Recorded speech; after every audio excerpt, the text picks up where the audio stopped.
The Absolute Universe is the hottest thing in comic books. If you look at the sales rankings that we do have from ICV2.com, it's absolutely dominating right now, especially led by Absolute Batman. But we've gotten 2 issues of that. We've gotten 2 issues of Absolute Superman, 2 issues of Absolute Wonder Woman now. Me personally, Jim, I would say Absolute Batman has well exceeded my expectations as a fun, kind of wink, wink, nod, nod, almost parody comic. I think that's how a lot of people are taking it. But I don't think Absolute Wonder Woman and Absolute Superman are quite living up to that. No, and you said it, and people actually have complained and said to me just recently, like, I don't like the Absolute Batman. It seems like a parody. It seems like that. And I'm like, I think that's kind of why I like it. It's kind of big, goofy, stupid fun. Yeah, it is very big, stupid fun. And it leads to the idea of, why aren't Wonder Woman? I guess they all can't be big, stupid fun, but Wonder Woman and Superman are just not really fun. I think I might like them more than you, but they're not a lot of fun. And when you end up, and you just did it, anytime I said you describe that Batman, it's big, stupid fun. Oh, what do you mean? Well, Batman's just over the top. He's crazy. Oh my God, he has this dump truck deal and whatever. There's something to tell people. And when you do, you kind of do get a little excited about it. You kind of say like, oh my God, it has this and you got to see that. I don't have the other two as like must see. They're just kind of there right now. It could change, but 2 issues in, you would think that there's something that would grab you, and they're just kind of there. Like, it's weird. So easily, I think the big winner, not only in sales, but certainly fan appreciation reaction, has been Absolute Batman. I do think that Nick Dragotta art absolutely sells it. He's kicking ass and taking names. And I'm very happy that Nick Dragotta probably is going to become a much bigger household name, at least in the world of comic books, because he absolutely deserves it. His work on East to West was absolutely amazing with Jonathan Hickman back in the day. But it is really, really stupid, Batman. He's like melting people with hydrochloric acid. He's blowing people up with bombs. And I do like that Scott Snyder is kind of embracing it and being like, fuck it. Let's just kill some people with this sumbitch. Yeah, and I guess you can't have a whole stupid let's kill the son of a bitch, universe. But I don't know, maybe you could, because the others just don't have that fun. And Batman, you can see why people are going to it, and they're not. It's not the idea of going to it because it's smart. It's not the idea of going to it because it's just kind of goofy and it's fun and it's big and it's something I don't know if that'll sustain. But I think that it's like you said, I was worried because Scott Snyder doing Batman again. Okay, let's see what's going on. But he's embracing it. And I think it's pretty fun. The only concern I have about the book, and this isn't from a reader's perspective, this is obviously more of a critic thing. As I read it, the most interesting thing about the book is, in fact, Alfred, and it's not Batman. And I do think that can hold it back long term, because almost all the focus and effort when it comes to characterization and really breathing life into a character has been put into Alfred, and Bruce is out there. He's like the world's dumbest detective, and he's just kind of roaming around aloof within the story itself. But eventually you do have to make this Bruce, this Batman, really, really cool, and you make people want to invest in him long term. And I don't think melting people's feet off with hydrochloric acid is really going to make this a long-term super duper seller, especially with Alfred so much at the forefront. Yeah, and the thing, again, where you have, say, and the ultimate stuff at Marvel, where you get Peter and the family, you are getting Alfred, and we don't have that in the regular, continuity. But it's not that kind of Alfred, so it's a little different. But I think that what may be the better play that Scott Snyder's doing than, say, a Superman, I think we're going to eventually see. Now, Alfred, not really the softest, nicest guy either in this. MI6, at one point, they were telling him to kill Batman, or at least, take him down. But I think that as you go, you're going to see him mentoring Bruce and calming him down. And it might end up playing as almost like a wholesome type thing. Eventually, the idea of Alfred making this a better Batman, but that'll endear you to Alfred even more. But it'll also get Batman at a point, because like you said, it's cool enough to see somebody just bombastically dump trucking all these things. But eventually you have to have some sort of Batman that we can get behind and say, okay, this is the hero that, you aspire to be, things like that. I don't think he's there himself yet. He really seems very scattered at things, or what his mission is really of how to do it. I don't think he really has that yet. I think Alfred will give him that. Are you under the same impression that I am, that Gordon's absolutely nailing Bruce's mom? Oh yeah, I said it right away. Totally laying the pipe. The minute I think when me and you even talked about it, I'm like, he's nailing her, right? Like he's completely nailing her. I think that is 100%. Yes. She visits him in a hospital, completely comfortable, lighting up a heater right there in the lighting hospital. it up. And then it was just too close. You know what I mean? This wasn't the talk of people who, oh, hey, we're work friends. Are you ready for for Gordon to be Bruce's stepdad? Oh, yeah. Yeah. I just want him to, you call me daddy. There'll be some crazy parts. Again, it's almost goofy when you talk about it, because that book is kind of goofy. But the things that I think about what we'll get going forward, this seem like fun stuff, or seem like they're already developing that to be something better. And you could just kind of see it through only 2 issues. The other 2, like I said, are tough. I think I like them more than you, but I still end up, I'm worried. Well, let's talk about those. The one I think is better is Absolute Wonder Woman, Kelly Thompson with Hayden Sherman art. It's all right. I think it has, without a doubt, the strongest concept, and even better than the Absolute Batman concept. The Absolute Batman concept is Batman's really huge. Yeah. And the cities are really dangerous. And everything that he has is really huge and really deadly kind of thing. With Absolute Wonder Woman, she's basically been raised in hell by Cersei, and she's going to be fighting kaiju that are escaping hell and, taking down demons. And the way it's been described to me, and we haven't gotten to the part where she's like kind of like a world adventurer finding artifacts and stuff like that, but I think that all works out really, really well. Kelly Thompson is not a great writer, and I think that's borne out so far. It's not nearly as bad as Scarlet, but it's not great either. But the thing that's really holding the book back, I think, is the Hayden Sherman art. He is a very independent, style comic book artist. Maybe not what you would normally expect to see at DC, which is fine. You don't need a house style on this alternate darker universe or whatever. But there's an enormous difference between like his close-up shots, where I think, hey, Diana kind of looks really cool there. I like the black and red stuff on her eyes, and there's some interesting moments. But anytime it scales back, it just kind of looks like crap. There's no depth to it or anything. Yeah, it gets a weird play. Even some of the time, some of the characters look cool close up, but then you get like a Steve Trevor that, I don't know, he looks a little wacky. And what I think mainly with him in the book, it's just inconsistent. Like you say, you can go to one page and there's, Diana jumping with that huge sword, and you're like, man, that looks really cool. Then the next page, you'll get like 3 panels. You're like, oh my God, that's not even just, that's not as good. It's at points. It's like, that is not good at all. Like that is really, really bad. And I don't know if it's a timing issue or whatever. It's just the way he does things, but things do change. And it really is the perspective of it. Close up for like really tends to make that book look great or awful at the same time. But the problem is you can have 2 great panels. If some of the others people are going to pretty much remember the bad, like, oh my God, this is so bad, because you expect good. When you get really bad, I think that people, really see it, and not many people are praising the art in the book.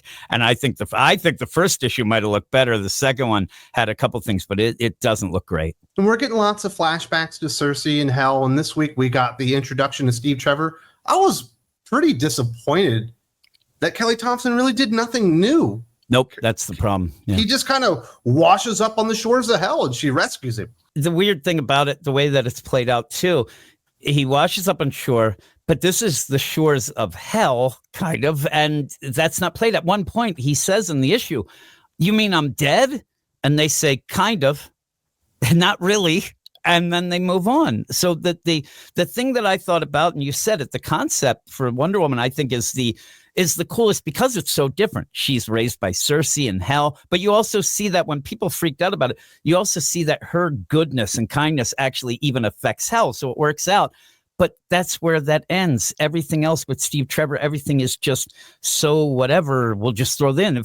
Steve Trevor felt like, oh, I have to add this. Let's just not even bother. Let's not come up with anything clever. Boom. And then also the other things being like, we want to see more and how does this develop and how did she get this or that? And it's very vague. The book itself is very vague after 2 issues. The things seem cool, but I thought there was a downswing even from issue 1 to 2. And you can't have that early in something that started out like this, because the Steve Trevor stuff was too on the nose. It was too much like normal. And that was weird. It was weird. You know what else is weird? She fights this big harbinger Harbinger, thing. yeah. Like the big red gooey monster that comes out of the sea, and it's surrounded by like dragons or demons or something. And she ends up like throwing her lasso, which isn't the lasso of truth, it's the lasso of something, and like gets him in a chokehold. And she's like, "You better leave." And he's like, "Fine, okay, I'm gonna leave." And that was like the end of the battle. She didn't even kill it. And that lasso, I wish I remember the name, but what it does is that every bad thing that you've done kind of comes back at you, double fold kind of deal like that. But the worst is that Kelly Thompson, the clever thing that she thought she was doing is it's harbinger, that signals bad to come, but you need a big bad. And so the big bad ends up, and even the one, military guy goes, harbinger, that means, the first thing or whatever. Like, yeah, we know that. But you can't end up having the first big battle be somebody you say, "Hey, I think you should leave." Yeah, I think you're right. I'm going to get going. It just kind of, it really took the sales out of that whole, of the present beginning of it. You didn't really get much from it, and it's a shame. But then we have a big thing, like it's like big, and let's get bigger, but it just didn't lead into that well. And then you get the military, like, general guy, maybe he's a colonel, that's in charge of Steve Trevor, and he didn't come off as very interesting. And I think that's like the thing is, like, none of the characters yet are interesting. The concept is really interesting. And I don't really think Cersei's all that interesting. I don't think this Diana character is all that interesting because we don't really know her. She's just kind of there. Yeah. And again, you're starting something new. The Cersei stuff's only interesting if you know Cersei is what she usually does with Diana, because it's not played out in the book.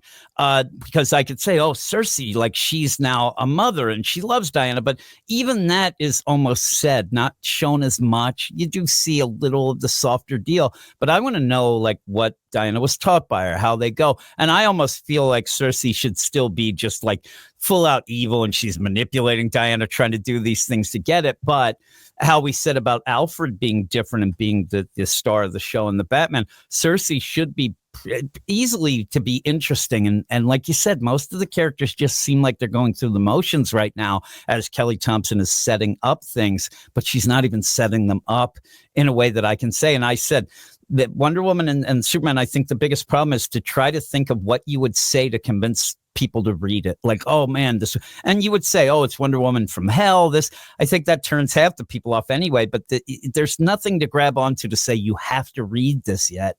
Hopefully there will be, but it doesn't seem that. It seems a weird direction of, let's be ambiguous. Let's be kind of showing you things, but not really. This is new stuff that you want to come out of the gate and get. You need dump truck Batman. That is out of the gate. Like, holy crap. Like, I haven't seen this. I haven't really gotten much from the other two.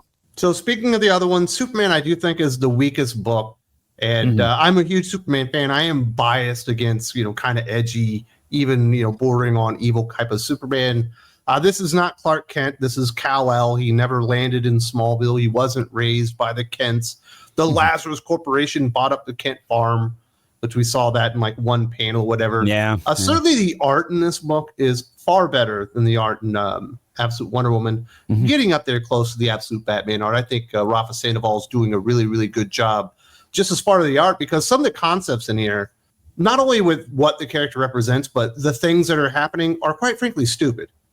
Yeah. And they're not super. They're like just these side things. And I think that maybe what we're going to find out, not that I'm saying that Jason Aaron is like the be all end all and he's writing whatever, but I think we're going to see that maybe we always do need the Kents. There's things that make Superman and make him. And without those, the way the direction that the writers go with, it might not be so great, but the idea of the Superman, again, like you said about Wonder Woman, where the other characters and whatnot, there's not even that many characters, but they come off as, even this Lazarus Corporation, you could say they're big, dumb, and goofy, but they're not really goofy. It just seems like Jason Aaron in all this. It's kind of evil for the sake of evil. Yeah, he wants to have things to be there for the sake of being there. They're evil to be evil. You have even the last issue, AI bad. Like, everything is right too much on the nose, but too much like forced. It feels like like Jason Aaron is trying to make me like this book more than him just writing a good book. And I don't get it. It is my least favorite. I think it's most people, it's probably going to be their least favorite,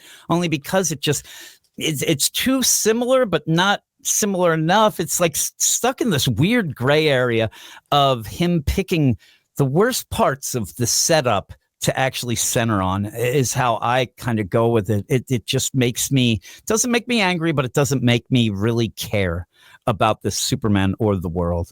I don't like Krypton. I like the origin of Superman. I'm with you. I get all that. You're supposed to see Krypton. I expected to see it.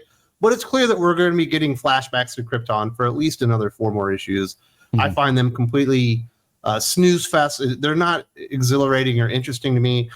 Great. He had parents. They were supposed to be high society. They got bumped down because they spoke out. And now his dad's a miner, his mom's a mechanic. They created a vehicle to get him out of there, and that's why he's trying to save people from blood diamonds, on Earth. Yeah. Like, whatever. But yeah. I'd rather meet the character than that stuff. Exactly. And I wish that, what you could do, maybe a better play is just, show us Superman doing things. Now, again, he's stopping blood diamond mines and stopping them in a weird way where he's going to go mine the diamonds, kind of give it to them, but they're giving it to Lazarus. Like, it didn't even really play out as a straightforward deal, right? Why the Lazarus Corporation would be mad? Why would they be mad? No. He just made their diamond mining operation so much more efficient and wasn't even funny. What would have taken them a few days, he did in a couple of minutes. That's great. Yeah. You should be giving him an award. Exactly. Like they're trying to grab. Are they trying to offer him a job? Like they're going at it the wrong way. They really want to offer him listen, we'll pay you this, we'll do that. Because a threat because he didn't go and it wasn't like blood diamond miners unite. He did it so they could just hand it in and not deal with having to do the awful mining. He was just trying to help everybody, and they took it as, how dare you do an efficient job? We're going to get you. And it was a weird These people are supposed to die in those mines. Yeah, really. What are you doing? It's comic books, so if you ended up going with the idea of, listen, what we are, this is so hokey, but the idea, we're not really mining diamonds. What we're mining is we're sucking the hope out of these people, which then we can convert into, there's wacky stories. That seems so wacky, but there's no other thing. There's no twist. It's just that they were mad because these people ended up getting their job done too quick, and then maybe they can go relax. Now, again, what would happen normally is, oh, that's great. Now do that again. Like Superman screwed them.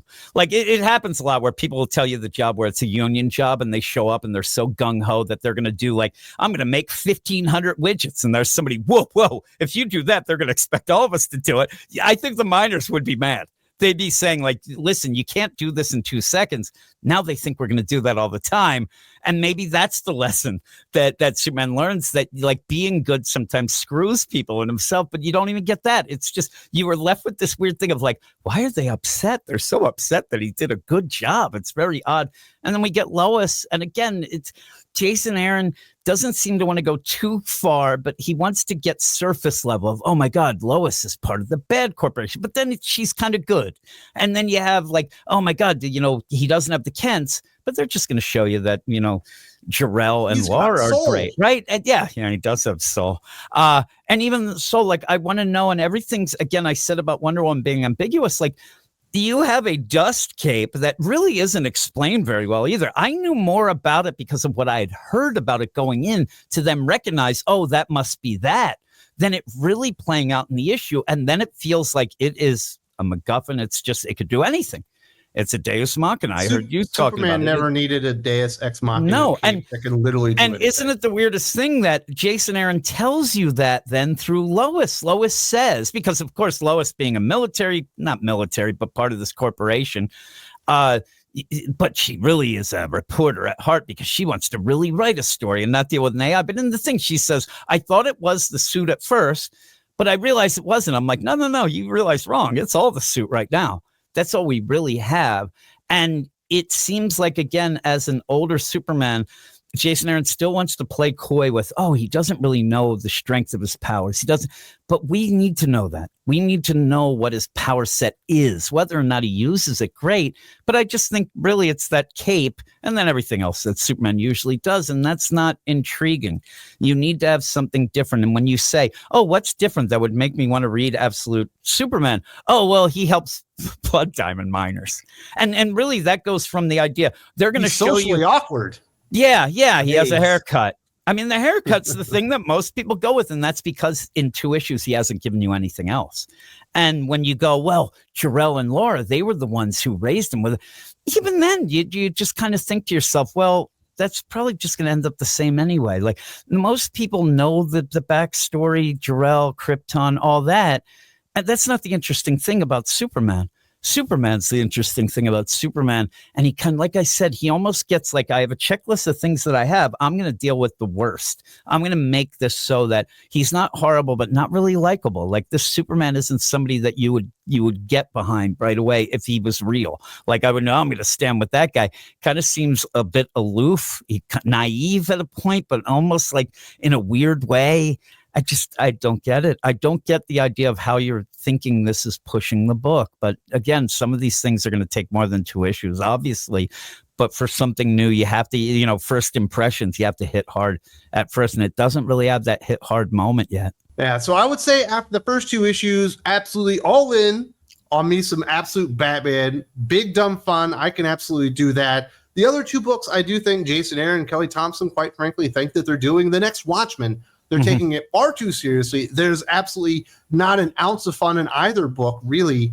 And the art, despite a really good concept, is really, really kind of distracting at some points in Absolute Wonder Woman. And then in Absolute Superman, despite having really good art, I don't know that I like this version of the character. It's not Superman. Yeah. Yeah. And again, it's weird.